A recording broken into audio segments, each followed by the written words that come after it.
اللہ تعالیٰ نے رمضان کریم کا جو تعارف کرایا ہے نا قرآن میں، وہ آیت مبارکہ میں نے آپ کے سامنے تلاوت کی ہے۔ شہر رمضان الذی انزل فیہ القرآن، کہ رمضان وہ مہینہ ہے جس میں قرآن نازل کیا گیا ہے۔ رمضان کی یہ جو نسبت ہے قرآن کریم کے ساتھ، اس کی نسبت ہے، اور رمضان کے جتنے بھی فضائل ہیں وہ سب کے سب قرآن کریم ہی کی وجہ سے ہیں۔ رمضان اسی لیے بابرکت ہے کہ اس میں قرآن کریم نازل کیا گیا ہے۔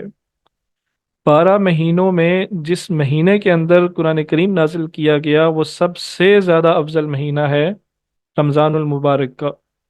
اور جس رات کو قرآن کریم نازل کیا گیا وہ اس مہینے کی 29 یا 30 راتوں میں سے سب سے افضل رات ہے، وہ لیلۃ القدر کی رات ہے۔ تو گویا کہ رمضان کی جو فضیلت ہے وہ سب قرآن کی وجہ سے ہے، ٹھیک ہے؟ یہ رمضان کی فضیلت قرآن ہی کی وجہ سے ہے۔ اور قرآن کریم کیا ہے؟ قرآن یہ اللہ کی کتاب ہے، اللہ کی صرف کتاب ہی نہیں بلکہ اللہ کی کتابیں تو اور بہت سی ہیں۔ قرآن کو یہ شرف حاصل ہے کہ وہ اللہ کا کلام ہے، ٹھیک ہے؟ قرآن اللہ کا کلام ہے جسے اللہ تعالیٰ نے انسانوں کی ہدایت کے لیے نازل کیا۔ نبی کریم صلی اللہ علیہ وسلم نے خطبہ حجت الوداع کے موقع پہ فرمایا کہ میں تمہارے اندر 2 چیزیں چھوڑے جا رہا ہوں کہ اگر تم ان چیزوں کو مضبوطی سے پکڑے رکھو گے تو کبھی تفرقے میں نہیں پڑو گے۔ تم اگر ان چیزوں کو مضبوطی سے پکڑے رکھو گے تو کبھی گمراہ نہیں ہوگے۔ اور وہ کیا چیزیں ہیں؟ وہ ہے ایک قرآن اور دوسرا میری سنت۔ قرآن اور سنت کو مضبوطی سے پکڑنے والے کبھی تفرقے میں نہیں پڑ سکتے، کبھی گمراہ نہیں ہو سکتے۔ تو اللہ تعالیٰ نے قرآن کو انسانوں کی ہدایت کے لیے نازل کیا۔ جیسے جیسے کوئی بھی مشین ہوتی ہے نا، کوئی بھی مشینری آپ لیتے ہیں، آپ موبائل فون لیتے ہیں، آپ کوئی واشنگ مشین لیتے ہیں، آپ کوئی جوسر لیتے ہیں، آپ کوئی ایئر کنڈیشنر لیتے ہیں، آپ کوئی ریفریجریٹر لیتے ہیں، تو اس کے ساتھ ایک مینول ہوتا ہے، ایک چھوٹا سا کتابچہ ہوتا ہے جو اس کے ساتھ پڑا ہوتا ہے۔ اس کتابچے کے اندر 2 چیزیں تو لازمی طور پہ لکھی ہوتی ہیں۔ ایک چیز یہ لکھی ہوتی ہے کہ اس مشین کا طریقہ استعمال کیا ہے۔ مشین کو صحیح استعمال کرنے کا طریقہ کون جان سکتا ہے؟ وہی جان سکتا ہے نا جس نے اس کو بنایا ہے، ٹھیک ہے؟ موبائل کو بنانے والوں کو ہی صحیح پتا ہے کہ اس کو استعمال کیسے کرنا ہے، اس کی بیٹری کو کتنا چارج کرنا ہے، کتنا نہیں کرنا، ٹھیک ہے؟ آج کل موبائل فونز پہ لکھا ہوتا ہے، یہ اس کے مینول میں لکھا ہوتا ہے کہ بیٹری کو 15% سے 85% کے درمیان رکھیں، نہ 85% سے زیادہ چارج کریں اور نہ 15% سے گرنے دیں۔ تو یہ ہمیں کیا پتا اس چیز کا؟ یہ تو موبائل بنانے والے ہی جان سکتے ہیں۔ تو یہ وہ اس مینول میں یہ لکھا ہوتا ہے کہ اس مشین کا صحیح استعمال کیا ہے، کیسے ہم اس کو صحیح استعمال کریں گے تو یہ مشین صحیح رہے گی۔ اور دوسری چیز اس میں یہ لکھی ہوتی ہے کہ اگر یہ خراب ہو جائے، اس میں کسی قسم کی کوئی خرابی پیدا ہو جائے تو اس کو ٹھیک کیسے کرنا ہے، ٹھیک ہے؟ یہ 2 چیزیں اس میں لکھی ہوتی ہیں۔ تو اللہ تعالیٰ نے جب انسان کو بنایا، جب انسان جیسی اس شاہکار مشین کو، شاہکار ہستی کو تخلیق کیا، تو اس کے ساتھ اللہ تعالیٰ نے کچھ مینول دیے، ٹھیک ہے؟ اب وہ مینول حضرت آدم علیہ السلام کو صحیفے دیے گئے، وہ بھی مینول تھا۔ لیکن اب جیسے مشین کا ورژن اپ ڈیٹ ہوتا رہتا ہے تو اس کے ساتھ پھر نئے مینول آتے ہیں۔ تو اسی طرح انسان کا جب ورژن اپ ڈیٹ ہوتا گیا تو اللہ تعالیٰ نئی ہدایات، نئے نئے مینولز بھیجتے گئے، اور پھر جب سب سے لیٹسٹ ورژن انسان کا آ گیا تو اب اللہ تعالیٰ نے وہ آخری مینول عطا کیا، یعنی وہ قرآن کریم عطا کیا جو رہتی دنیا تک کے انسانوں کے لیے ہدایت کا ذریعہ ہے۔ وہ ایک مینول کی طرح یہ بتاتا ہے قرآن کہ جو انسان کی جو مشین ہے اس کو کیسے استعمال کریں گے تو وہ درست رہے گی، اس کو کیسے استعمال کریں گے تو زمین میں امن قائم رہے گا، اور اس کو اور وہ جب خراب ہو جائے گی، یہ خرابیاں جب اس میں پیدا ہو جائیں گی، تو وہ زمین میں فساد پیدا کرے گا، ٹھیک ہے؟ اور جب وہ زمین میں فساد پیدا کرنے لگے گا تو اس کی اصلاح کیسے کی جا سکتی ہے، یہ قرآن کریم ہمیں بتاتا ہے۔ تو قرآن کا یہ جو کیا اسے کہتے ہیں، کسی بھی چیز کے سائیڈ ایفیکٹس ہوتے ہیں نا، اضافی فوائد ہوتے ہیں کسی بھی چیز کے، وہ قرآن کا یہ فائدہ ہے۔ اللہ تعالیٰ نے قرآن کی یہ فضیلت رکھی ہے کہ یہ برکت والی کتاب ہے۔ یہ اس کے ایک ایک حرف کو پڑھنے سے 10 10 نیکیاں ملتی ہیں، ایک ایک لفظ کو نہیں بلکہ ایک ایک حرف کو پڑھنے سے۔ نبی کریم صلی اللہ علیہ وسلم نے فرمایا کہ الف لام میم، اس کو کوئی پڑھتا ہے تو اس کو 30 نیکیاں ملیں گی۔ نبی کریم صلی اللہ علیہ وسلم نے فرمایا کہ میں یہ نہیں کہتا کہ الف لام میم ایک لفظ ہے، ایک حرف ہے، بلکہ یہ 3 حرف ہیں، تو جو کوئی اس کو پڑھے گا تو اسے 30 نیکیاں ملیں گی۔ تو یہ قرآن کا اعجاز ہے۔ اللہ تعالیٰ نے اس قرآن کو فضیلت دی ہے کہ اس کے ایک ایک حرف کو پڑھنے سے ثواب ملتا ہے۔ ایک ایک حرف کو پڑھنا تو دور کی بات، اس کو دیکھنے سے ثواب ملتا ہے، اس کو تعظیم کی نگاہ سے دیکھنے سے ثواب ملتا ہے، اس کے حروف پہ ہاتھ لگانے سے ثواب ملتا ہے، اس کے ذریعے سے ہم اپنے مردوں کو بخشواتے ہیں، یہ پڑھ پڑھ کے ہم دعائیں کرتے ہیں، یہ پڑھ پڑھ کے ہم اپنی بیماریوں کا علاج کرتے ہیں۔ قرآن جو ہے، یہ اصل اس کا جو مقصد ہے نا، اس کا اصل مقصد انسان کی ہدایت ہے۔ باقی اس سے جو ثواب ملتا ہے وہ اس کے اضافی فضائل ہیں، اضافی برکات ہیں۔ ہم اس کو پڑھ کے اپنے مردوں کو بخشواتے ہیں، ان کے لیے اصالہ ثواب کرتے ہیں، ہم اس کو پڑھ کے بیماروں پہ دم کرتے ہیں، یہ اس کے اضافی فوائد ہیں۔ لیکن اس کا جو اصل مقصد ہے وہ کیا ہے؟ وہ ہے انسانیت کی فلاح، وہ ہے انسانیت کی کامیابی، اس دنیا میں بھی اور آخرت میں بھی۔ اللہ تعالیٰ نے اس میں بتایا ہے کہ وہ اصول بتائے ہیں جن پہ عمل کر کے اس دنیا کو ہم امن کا گہوارہ بنا سکتے ہیں، اور وہ اصول بتائے ہیں جن پہ عمل پیرا ہو کر ہم آخرت میں ابدی کامیابی کی طرف جا سکتے ہیں، ابدی کامیابی حاصل کر سکتے ہیں، جہنم سے چھٹکارا حاصل کر سکتے ہیں۔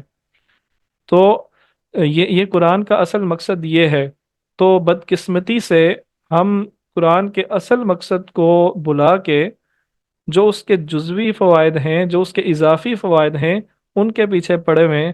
ہم قرآن کو ثواب کے لیے تو ضرور پڑھتے ہیں، اس لیے تو ضرور پڑھتے ہیں کہ ہمیں ثواب ہوگا۔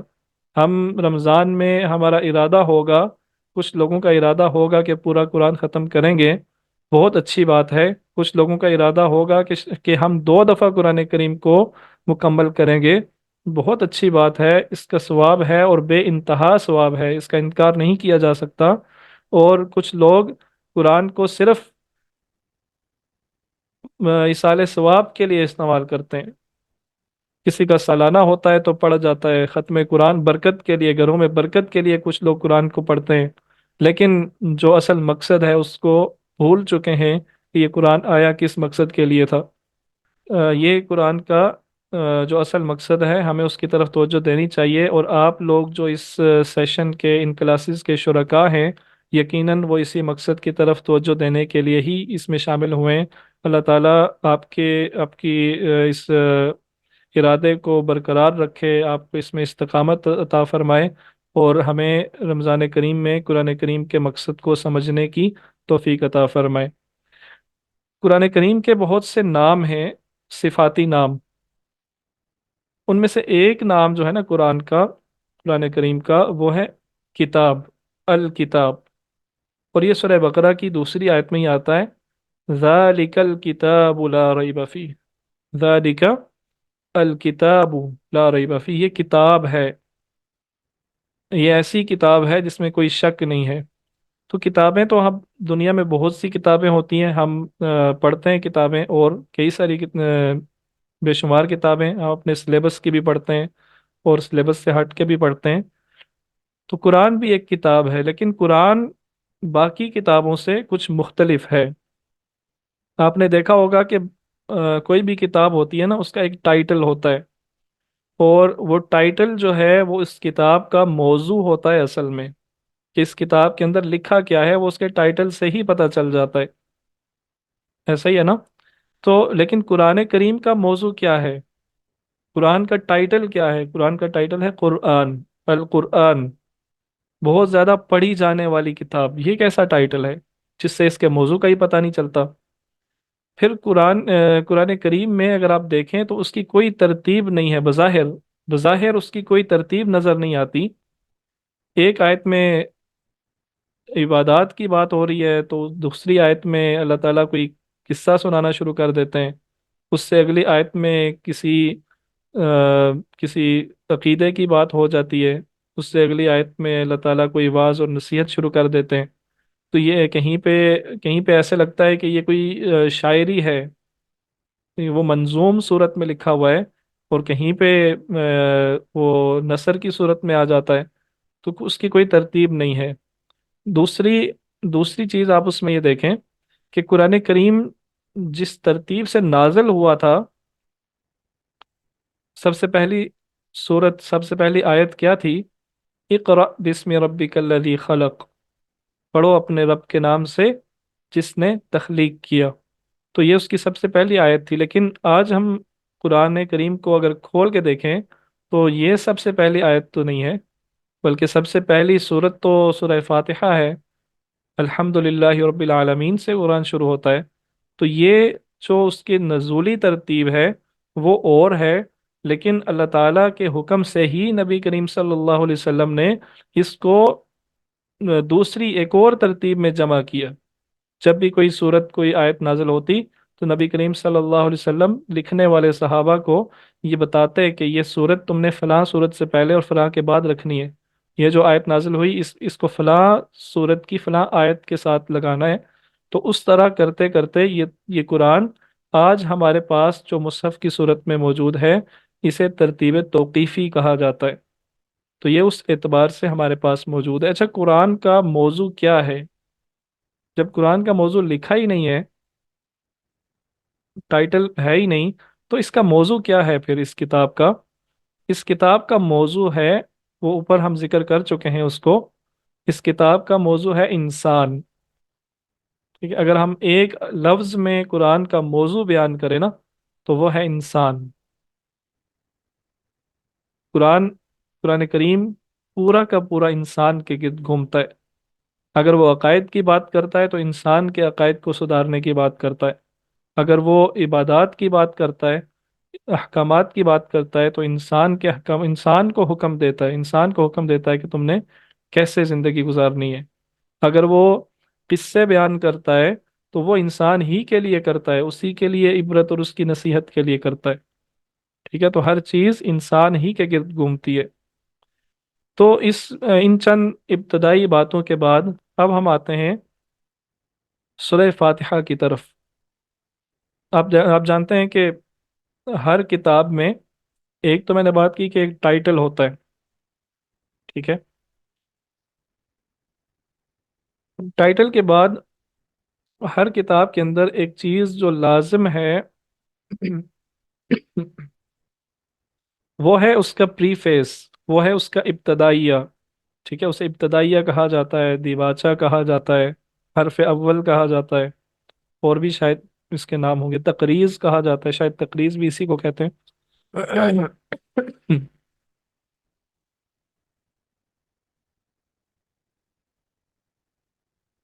तो तो ये सूरह फातिहा जो है ना,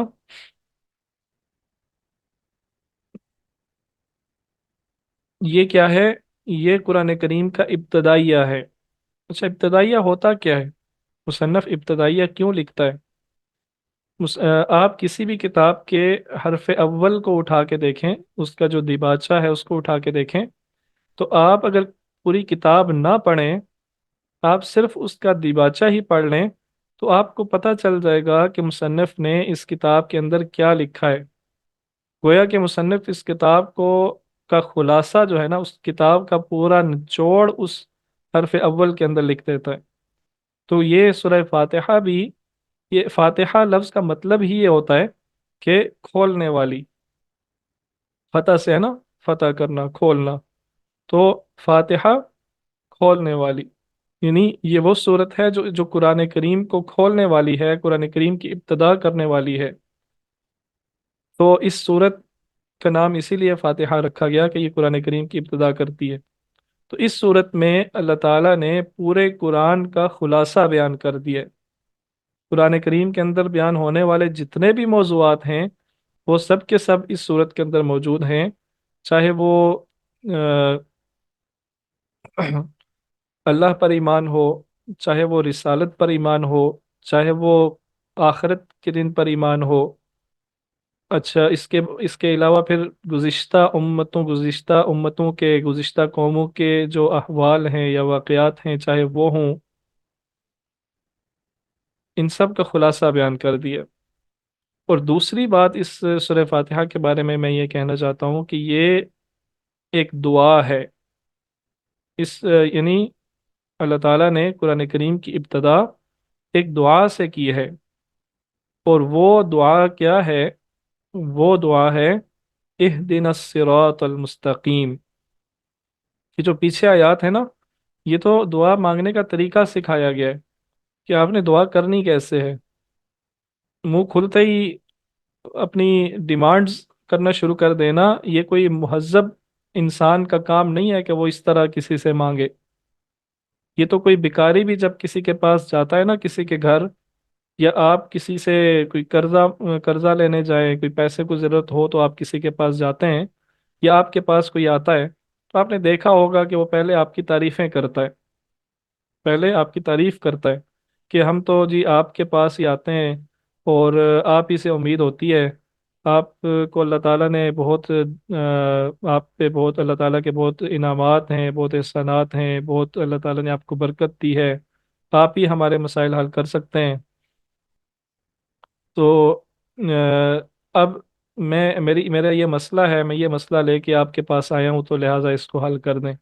तो यूं बात की जाती है, ये तरीका है। ये सूरह फातिहा में ये तरीका सिखाया जा रहा है कि जब भी दुआ करें अल्लाह ताला से, तो पहले अल्लाह की तारीफ करें, अल्हम्दुलिल्लाहि रब्बिल आलमीन अर्रहमानिर रहीम। और फिर मालिकी यौमिद्दीन का लफ्ज़ बोल के आप उसकी, एक तो उसकी तारीफ की, दूसरी और दूसरा उसकी अजमत बयान की, मालिकी यौमिद्दीन, उसकी बुजुर्गी बयान की। और फिर इह दिन इय्याका नअबुदु व इय्याका नस्तईन पढ़ के फिर आपने इस बात का एतराफ़ करना है कि अल्लाह, हम तेरी बारगाह में तुझसे मांगने आए हैं, तो हम आते ही तेरे पास हैं, हम किसी और के पास जाते ही नहीं हैं। ठीक है, हम तुझ ही से हमें उम्मीदें हैं और तेरे ही पास आते हैं, किसी और के पास हमने जाना ही नहीं है। लिहाजा तू ही हमारे मसाइल हल कर सकता है। इहदिन सिरातल मुस्तकीम। और अल्लाह ताला ने दुआ मांगना सिखाई तो क्या सिखाई कि क्या दुआ मांगो? इहदिन सिरातल मुस्तकीम, हमें सीधे रास्ते की हिदायत दे। ये बहुत ही बुनियादी दुआ है, बहुत ही अहम दुआ है। अगर इस एक दुआ पे ही हम गौर कर लें तो हमारे सब मुसलमानों के तफरके दूर हो जाएं। हम हर एक दूसरे बंदे को गुमराह कह रहे हैं ना, हर फिरका दूसरे फिरके को गुमराह कहता है, ऐसा ही है ना। तो जब खुद हिदायत की दुआ कर रहे हैं, जब अपना भी नहीं पता कि हम हिदायत पे हैं या नहीं हैं, खुद अल्लाह ताला से हिदायत मांग रहे हैं, तो दूसरों को क्यों गुमराह कह रहे हैं? अपनी हिदायत की फिक्र करें। तो इस दुआ से अल्लाह ताला ने हमें यह सिखाया कि हर वक्त हिदायत की दुआ मांगते रहना चाहिए। और एक हदीस में आता है, रसूलुल्लाह सल्लल्लाहु अलैहि वसल्लम ने फरमाया कि शायद ये हदीस कुदसी है, कि अल्लाह ताला ने यह फरमाया कि सूरह फातिहा जो है ना, उसके तीन हिस्से हैं। पहला हिस्सा मेरे लिए है, अल्लाह ताला ये फरमा रहे हैं कि पहला हिस्सा मेरे लिए है, और ये पहला हिस्सा इय्याका नअबुदु, पहला हिस्सा है मालिकी यौमिद्दीन तक। ठीक है, जिसमें अल्लाह की तारीफ, अल्लाह की हम्द व सना, अल्लाह की बुजुर्गी बयान की जा रही है। दूसरा हिस्सा अल्लाह और बंदे के दरमियान मुआहिदा है, इय्याका नअबुदु व इय्याका नस्तईन। के मुआहिदा क्या है? कि अल्लाह, हम तेरी ही इबादत करते रहेंगे, और तुझ ही से मदद मांगते रहेंगे, और सिर्फ तुझ ही से मदद मांगते रहेंगे। ये अल्लाह और बंदे के दरमियान मुआहदा है। और अल्लाह ताला ये फरमाते हैं उस रवायत में कि तीसरा हिस्सा जो है वो मेरे बंदे के लिए है। अगर मेरा बंदा ये मुआहदा पूरा करता रहेगा तो तीसरा हिस्सा मैं उसको, जो तीसरा हिस्सा है सूरह फातिहा का, वो मैं उसको अता कर दूंगा। वो क्या है? इहदिना सिरातल मुस्तकीम। बंदा जो वो मांग रहा है हिदायत, वो मैं उसको दे दूंगा। तो अब जब हम सूरह फातिहा पढ़ के अल्लाह ताला से ये दुआ मांगते हैं कि अल्लाह हमें हिदायत दे, तो क्या अल्लाह ताला ने हमें हिदायत दी है? अल्लाह ताला की ये हिदायत, ये आगे पूरा जो कुरान है सूरह फातिहा के बाद, ये अल्लाह ताला की पूरी हिदायत है। आप देखिए, इस दुआ के बाद अल्लाह हमें हिदायत दे, जो सूरह फातिहा शुरू होती है उसकी जो पहली आयत है, हरूफ मुक़त्तआत के बाद अलिफ लाम मीम के बाद जो पहली आयत है, उसमें क्या है? ज़ालिकल किताबु ला रैब फीही हुदल लिल मुत्तकीन। इंसान कहता है "ऐ अल्लाह मुझे हिदायत दे", तो अल्लाह ताला क्या कहते हैं कि ये हिदायत है। ज़ालिकल किताब, ये किताब है, ला रैब फी, ये ऐसी किताब है जिसमें कोई शक और शुबे की गुंजाइश ही नहीं है। हुदल लिल मुत्तकीन, ये है वो हिदायत जिसको तुम मांग रहे हो। लो, ये लो किताब, ये हिदायत है, इसे पढ़ो, और इससे वो हिदायत जो तुम मांग रहे हो वो हासिल करो। तो ये सूरह फातिहा का मुख्तसर से मुख्तसर सी तशरीह थी जो मैंने आपके सामने पेश की। पहला पारा जो शुरू होता है, अल्लाह ताला ने सबसे पहले तीन ग्रोहों का तज़किरा किया है कि जब भी इंसान पे हिदायत पेश की जाती है, जब भी इंसान के पास अल्लाह का पैगाम आता है, जैसे आप ये समझें, हम ये समझें, मैं ये समझूं कि मैं पहली दफ़ा कुरान करीम की तालीम को समझ रहा हूँ। कुरान करीम की तालीम पहली दफ़ा मेरे पास आ रही है। ये आज जो मैंने क्लास लेना शुरू की है, ये कुरान की तालीम, कुरान की दावत पहली दफ़ा मुझे मिल रही है। तो जब भी किसी इंसान को कुरान की दावत मिलती है, तो वो इंसान तीन हिस्सों में तकसीम हो जाता है। या वो इंसान ईमान ले आता है, अल्लज़ीना युमिनून बिल गैब व युकीमून अस्सलात व मिम्मा रज़क़नाहुम युनफिकून वल्लज़ीना युमिनून बिमा उन्ज़िला इलैका व मा उन्ज़िला मिन क़ब्लिक व बिल आखिरति हुम यूक़िनून उलाइका अला हुदम मिर रब्बिहिम व उलाइका हुमुल मुफ़्लिहून। तो ये हिदायत जब मिलती है, जो जब हिदायत इंसान के पास, इंसान को हिदायत पेश की जाती है, तो या तो वो उसे कबूल कर लेता है, ठीक है, या वो इंसान उसे रद्द कर देता है, कुफर कर देता है। इन्नल्लज़ीना कफ़रू सवाउन अलैहिम अअन्ज़रतहुम अम लम तुनज़िरहुम ला युमिनून। और तीसरी बात क्या है कि या वो उसे कबूल कर लेता है या उसका इनकार कर देता है, और या फिर वो मुनाफिक बन जाता है। या फिर वो बज़ाहिर उसको कबूल कर लेता है, लेकिन दिल में वो उसको नहीं मानता। ज़ाहिर वो ये कहता है कि ज़ाहिर वो ये कहता है कि मैं, "ऐ अल्लाह मैं तुझ पे ईमान लाता हूँ", लेकिन दिल में वो अल्लाह का इनकार करने वाला होता है। तो ये तीन किस्म के लोग बन जाते हैं। तो हमें ये सोचना चाहिए कि हम किस किस्म के लोगों में आते हैं। क्या हम ईमान वालों में आते हैं? क्या हम काफिरों में आते हैं, इनकार करने वालों में से आते हैं? या हम मुनाफिकों में से आते हैं? तो अल्लाह ताला ने मुनाफिकीन के लिए, मोमिनीन के लिए 5 आयत इरशाद फरमाई, काफिरों के लिए 1 या 2 आयत इरशाद फरमाई, लेकिन मुनाफिकीन को बहुत तफसील के साथ मिसालें दे दे के बयान किया। उसकी वजह क्या है कि ये मुनाफिकत जो है, ये कुफर से भी ज़्यादा बड़ा गुनाह है, ये कुफर से भी ज़्यादा ख़तरनाक चीज़ है। इसीलिए अल्लाह ताला ने ये फरमाया कि के मुनाफिकीन जो हैं, इन्नल मुनाफिकीना फिद दरकिल अस्फली मिनन नार, कि ये जहन्नम के सबसे निचले गड़े में होंगे, काफिरों से भी नीचे होंगे। मुनाफिकत इतनी बुरी चीज़ है। तो हमें ये देखना चाहिए कि क्या हमारे अंदर कोई मुनाफिकत मौजूद तो नहीं है। और ये बहुत ही अफसोस से कहना पड़ता है कि हमारे अंदर मुनाफिकत घुस चुकी है और हमें पता ही नहीं है। क्या क्या हमारा ये हाल नहीं है कि हम बज़ाहिर जब मस्जिद में या जब अल्लाह के हजूर खड़े होते हैं तो हम कहते हैं कि इय्याका नअबुदु, ऐ अल्लाह हम सिर्फ तेरी इबादत करते हैं। ऐ अल्लाह तू ही हमारा इलाह है, तेरे सिवा हमारा कोई माबूद नहीं है। ऐ अल्लाह हम सिर्फ तुझी से मदद मांगते हैं, हम तेरे सिवा और किसी से मदद नहीं मांगते। तो अल्लाह को जब इलाह मान लिया तो हुक्म भी अल्लाह हम तेरा ही मानेंगे, तेरे अलावा और किसी का हुक्म नहीं मानेंगे। लेकिन जब हम अपनी अमली ज़िंदगी में जाते हैं तो हमने तरह तरह के बुत बना के रखे हैं। पहले तो पहले तो बुत हुआ करते थे ना, लकड़ी और पत्थर के। अब तो ज़माना मॉडर्न हो गया है, अब तो टेक्नोलॉजी बहुत ज़्यादा बढ़ गई है। अब ये जदीद किस्म के बुत भी आ गए हैं।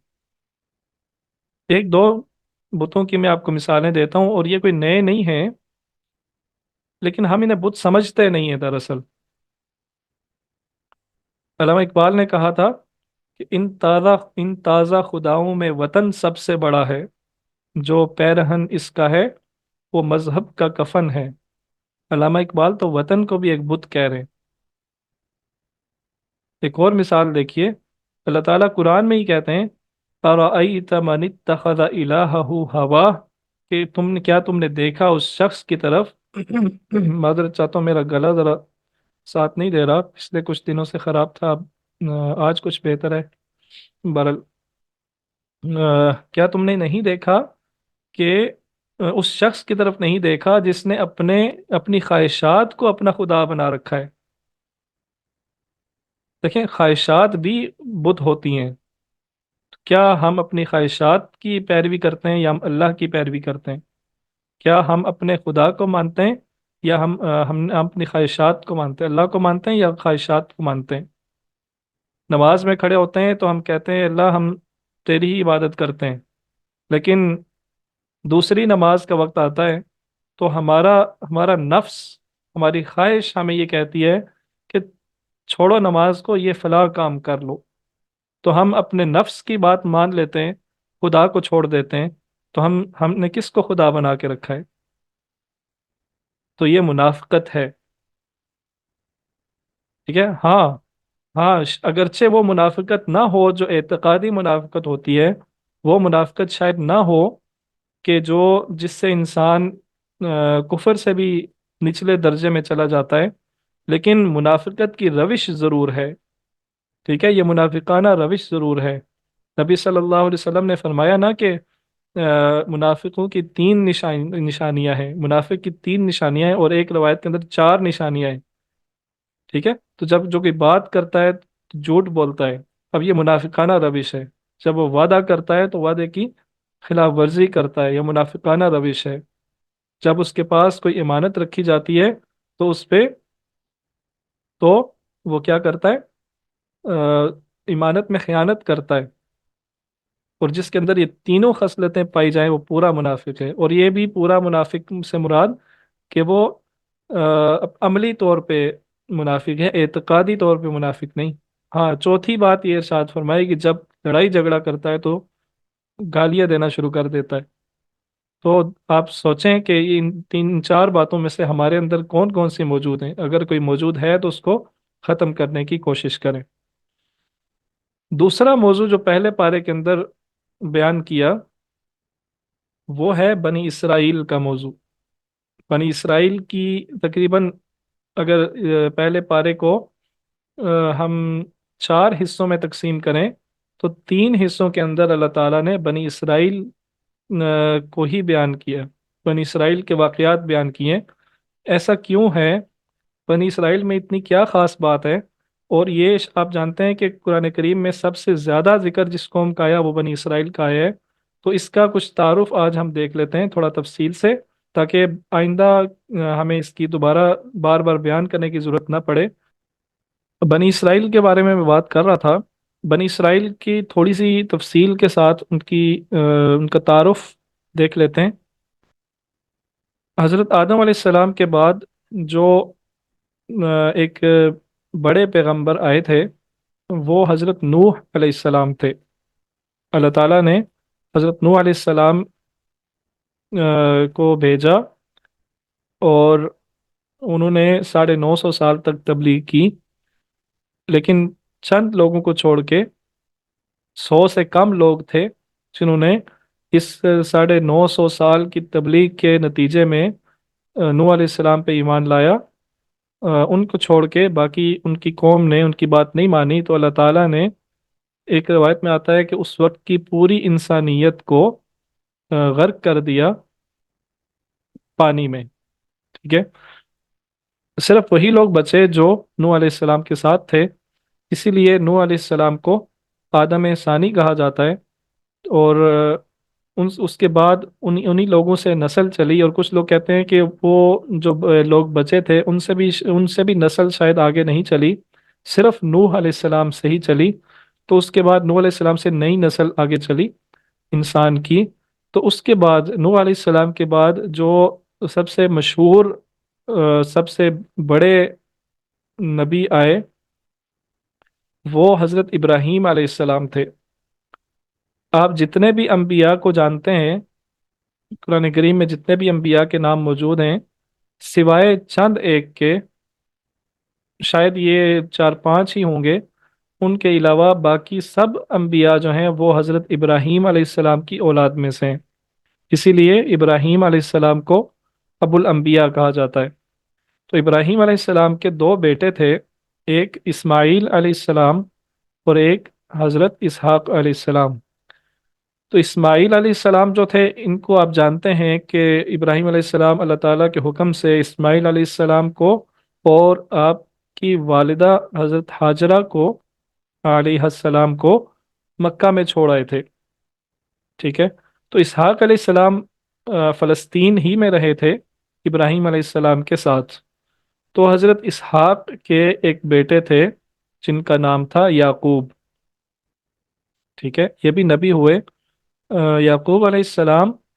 اور یعقوب علیہ السلام کے 12 بیٹے تھے، جن میں سے مشہور حضرت یوسف علیہ السلام تھے، اور ان کے بھائی بنیامین، ٹھیک ہے۔ تو یہ 2 سگے بھائی تھے، اور باقی 10 ان کے سوتیلے بھائی تھے، ٹھیک ہے۔ تو یہ ٹوٹل 12 بیٹے تھے یعقوب علیہ السلام کے۔ یعقوب علیہ السلام کا ایک لقب تھا اسرائیل۔ اسرائیل یہ اس وقت کی زبان، جو ان کی زبان تھی عبرانی زبان، ہبرو لینگویج جو تھی، اس زبان میں ان کا جو لقب تھا وہ تھا اسرائیل۔ اور اسرائیل کا مطلب ہوتا ہے اللہ کا بندہ، ٹھیک ہے۔ اسرا مینز بندہ، اور ایل اللہ کو کہتے تھے، خدا کو کہتے تھے ان کی زبان میں، تو اسرائیل اللہ کا بندہ۔ یہ جو اسرائیل علیہ السلام کے، یعنی یعقوب علیہ السلام کے یہ جو 12 بیٹے تھے، ان 12 بیٹوں سے پھر 12 قبیلے بنے، اور یہی وہ 12 قبیلے تھے جو بنی اسرائیل کے قبیلے تھے۔ یعنی بنی اسرائیل مطلب اسرائیل کی اولاد، یعقوب علیہ السلام کی اولاد، ٹھیک ہے۔ تو یوسف علیہ السلام کے بارے میں آپ جانتے ہیں کہ اللہ تعالیٰ نے ان کو مصر کا تخت عطا کیا تھا، تو انہوں نے اپنی ساری فیملی کو، اپنے والدین کو، اپنے سب بھائیوں کو فلسطین سے مصر میں بلا لیا تھا، اور مصر میں ایک عرصہ تک ان کی حکمرانی رہی۔ اس کے بعد پھر جو مصر کے مقامی لوگ تھے قبطی نسل کے، انہوں نے ان کو بنی اسرائیل کی سلطنت کو ختم کر کے ان کو اپنا غلام بنا لیا تھا۔ اور پھر اللہ تعالیٰ نے ایک اور جلیل القدر نبی کو بھیجا، سیدنا موسیٰ علیہ السلام کو۔ تو انہوں نے بنی اسرائیل کو مصریوں کی غلامی سے، قبطیوں کی غلامی سے، فرعون کی غلامی سے نجات دلا کے واپس فلسطین میں جا کے آباد کرنے کا مشن اللہ تعالیٰ نے موسیٰ علیہ السلام کو دیا تھا۔ تو مصر سے ہی بنی اسرائیل کو نجات دلا کے، اور اس وقت بنی اسرائیل जो याकूब अलैहिस्सलाम के 12 बेटों से शुरू हुए थे, उस वक्त बनी इसराइल की तादाद लाखों में थी। अच्छा, इस बारे में कुछ जो फिगर्स है ना, उनको हम बिल्कुल यकीन के साथ नहीं कह सकते, लेकिन एक जगह पे ये आता है कि उनकी तादाद 12 लाख थी जब उन्होंने बछड़े को माबूद बनाया था। तो अल्लाह ताला ने उनको हुक्म दिया था कि तुम में से बाज बाज को ज़बह करें। तो उनमें से उनकी तादाद 12 लाख थी, जिसमें से आधों को कत्ल कर दिया गया था, 6 लाख को। बहरहाल कुछ भी कहा जाए, कम से कम लाखों में तो उनकी तादाद हम कह सकते हैं मौजूद थी, जिसको मूसा अलैहिस्सलाम मिस्र से निकाल के वापस फ़लस्तीन ले जाने के लिए निकले। तो ये इस सारी सूरत हाल का जिक्र इस पहले पारे में आता है।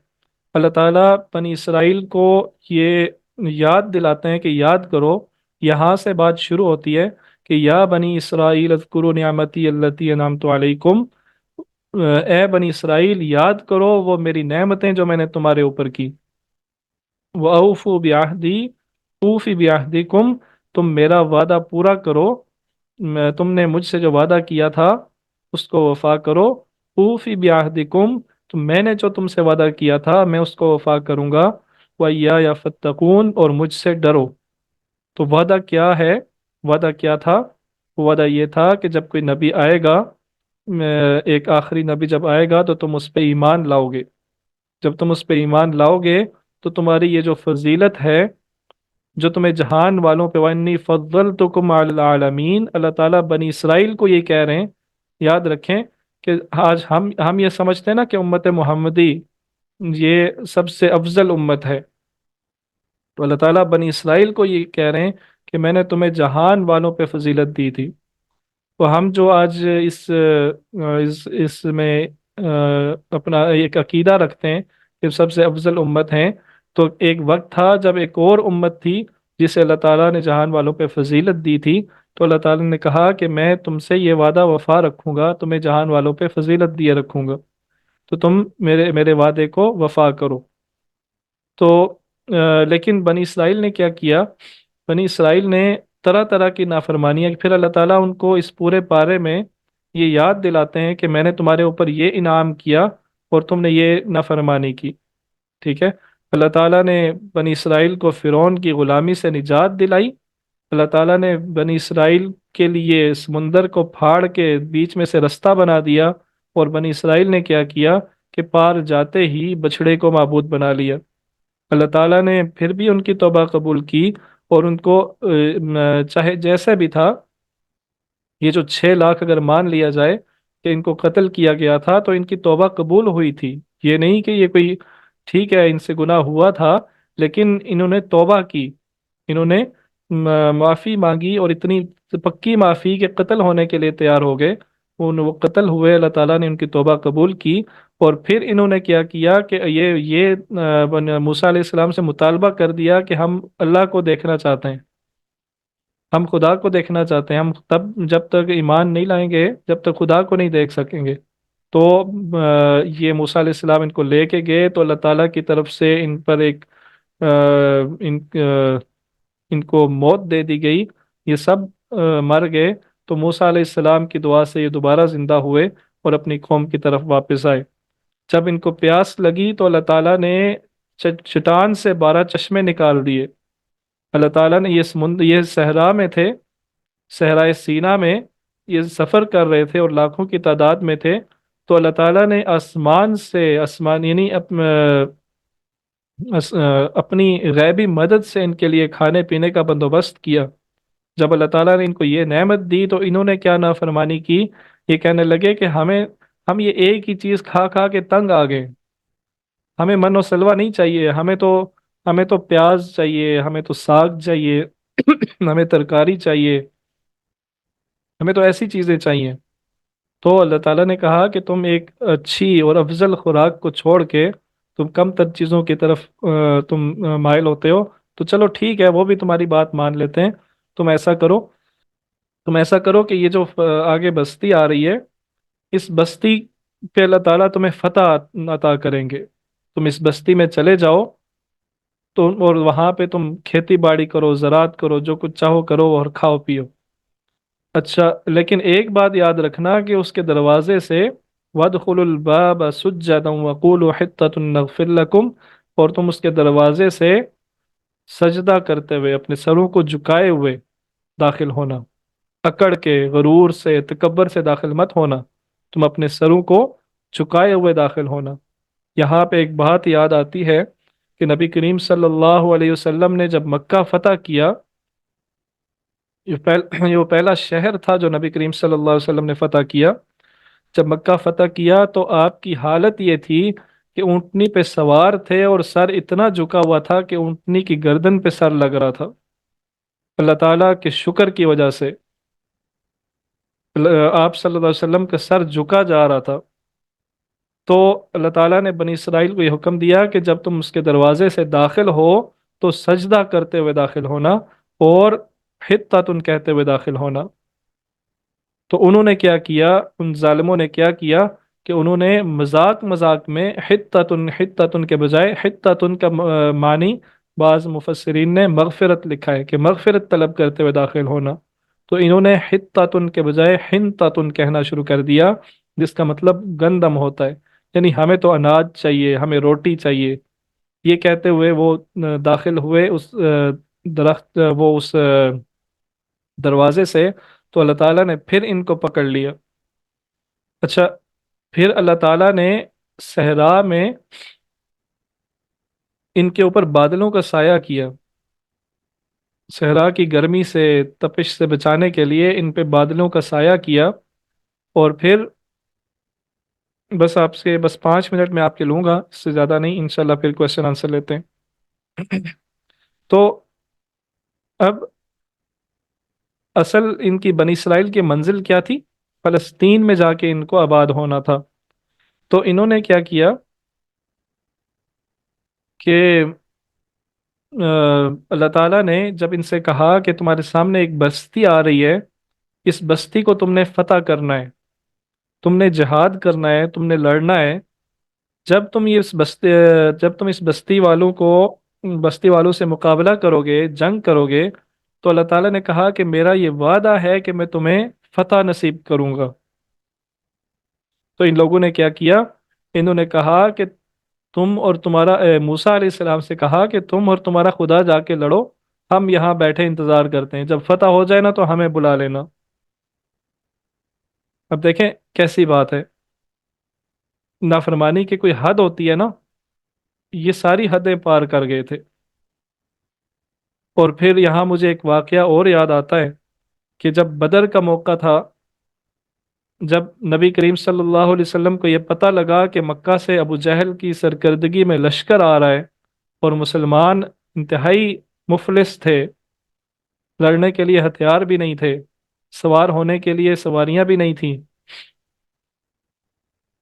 तो आप सल्लल्लाहु अलैहि वसल्लम ने अपने जानिसारों को जमा किया और उनसे कहा कि तुम्हारा क्या ख्याल है। तो एक सहाबी उठे और कहने लगे कि अल्लाह के रसूल, हम आपको वो जवाब नहीं देंगे जो मूसा को बनी इसराइल ने दिया था।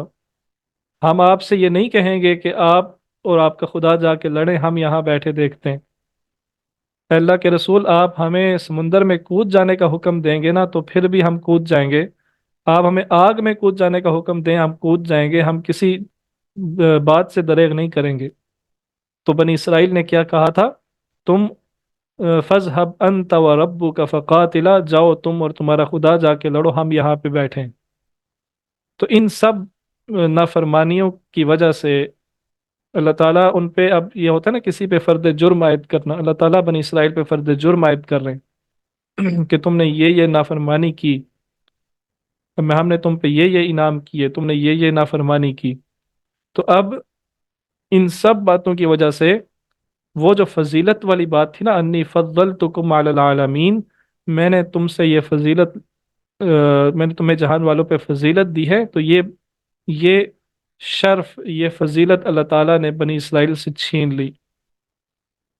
ठीक है, तो इसके बाद हम आगे, ये तकरीबन पहले पारे का एंड है, सिर्फ 2 सफ़हात रह गए और ये सफ़हात इंशाल्लाह हम कल देखेंगे। तो अभी आपका मैं माइक अनम्यूट करता हूँ اور کوشش کیجیے گا کہ بات کرنے کے فوراً بعد اپنا مائک آف کر دیں، اور اپنے مائک پہ دھیان رکھیں کہ آپ کا مائک بلا وجہ آن نہ ہو، ٹھیک ہے؟ تو اگر کسی نے کوئی بات کرنی ہو تو آپ بات کر سکتے ہیں، آپ کا میں مائک ان میوٹ کرنے والا ہوں۔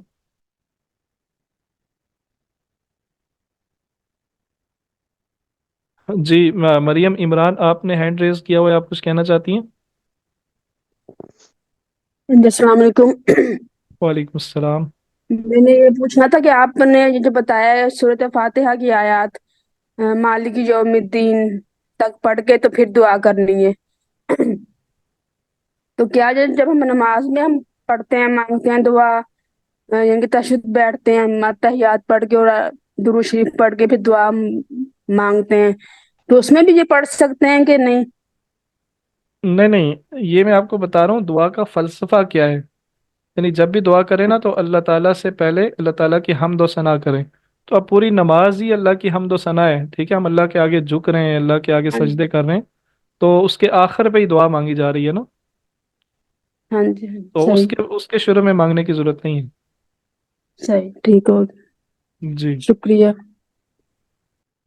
سورہ فاتحہ کا ایک کوشچن آیا ہوا ہے، سورہ فاتحہ کی حدیث کے 3 پارٹس میں سے تھرڈ والا پارٹ کو پلیز اگین ڈیفائن کر دیں۔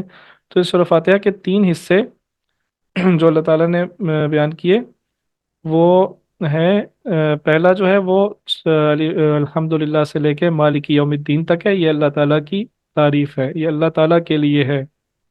اور دوسرا حصہ جو ہے وہ صرف ایک آیت ہے، ایاک نعبد و ایاک نستعین، ٹھیک ہے؟ یہ اللہ اور بندے کے درمیان معاہدہ ہے۔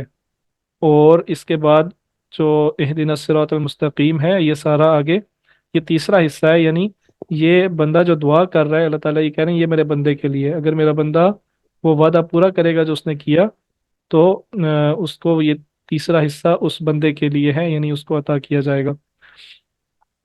ایک ریکویسٹ آخری آپ سے اور اس کے بعد پھر اجازت چاہتا ہوں کہ آپ سے گزارش ہے کہ اپنے جاننے والوں کو اس کلاس کا تعارف کرائیں، اور کوشش کریں کہ وہ اس میں شریک ہو جائیں۔ یہ فری کلاس ہے، اور بہت تیاری کر کے آپ کے سامنے یہ پیش کی جاتی ہے، تو کوشش کریں کہ زیادہ سے زیادہ لوگ اس میں شریک ہوں، تاکہ جو بھی آپ کے ذریعے سے جو بھی سنے گا آپ کو اپنا تو فائدہ ہوگا ہی ہوگا، اس کا بھی ہوگا۔ اور ہو سکتا ہے نبی کریم صلی اللہ علیہ وسلم نے فرمایا کہ ہو سکتا ہے کہ سننے والا یعنی جس تک آپ بات پہنچا رہے ہیں وہ زیادہ عمل کرنے والا ہو، یعنی آپ سنیں لیکن زیادہ عمل نہ کر سکیں، لیکن آپ کے ذریعے سے آیا ہوا بندہ سنے اور اس کی زندگی بدل جائے، تو اگر اس کی زندگی بن جاتی ہے بدل جاتی ہے تو یہ آپ کی نجات کے لیے بھی کافی ہے۔ تو کوشش کریں کہ زیادہ سے زیادہ لوگوں کو اس کلاس میں جوائن کرائیں۔ اللہ تعالیٰ انشاءاللہ آپ کو دوہرا اجر دیں گے، جتنے بندوں کو جوائن کرائیں گے ان سب کا اجر دیں گے۔ تو اللہ تعالیٰ سے دعا ہے کہ جو کچھ ہم نے کہا سنا اس پر عمل کرنے کی توفیق عطا فرمائے۔ السلام علیکم ورحمۃ اللہ وبرکاتہ۔